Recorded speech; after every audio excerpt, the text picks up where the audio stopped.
David Sokal here, friend of some years in Seattle, photographer, videographer, getting his M.F.A. currently at Goddard College at Port Townsend, Washington. And he's looking at the Elie's sin work done fall 84, winter 85 after my first trip to Poland. And what would you, Well, I like it just as a formal exercise, just as a composition. Color, the color is, for you, relatively constrained. I mean, just look at this piece over here with the bright... Step over that way a foot, thanks. Okay. With these neon pinks. That's and purple. I mean, that's part of the bright, happy color.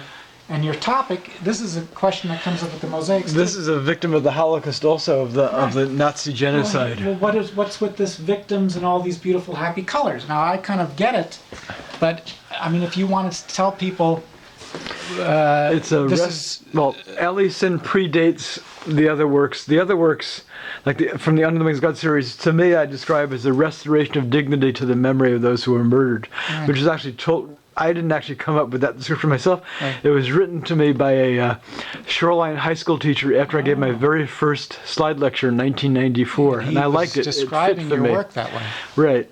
So this piece is very different than the Under the Wings series. From my perspective, it's much starker and much kind of harder and in your face, especially in terms of the swastika, Jew alert, Yid Kike, and resisted death, the saluting concentration camp guard tower, and so on. And just the very simple, no, that's fine. The very simple things here, it reminds me of a 1930s poster because of the simple use of empty space. Yeah. That, you know, and it's also very classic in that empty space is where the sky would be in a traditional landscape. And then his head is kind of resting on this base, which is this floor where you use classic perspective to describe it, but you're not a floor tight about it. It's very checkers or a checkers board, but that creates this simple perspective. So you don't have a whole lot of elements going on here like you do in the other pieces, and it's more like graphic. Now you do let yourself go wild with the words,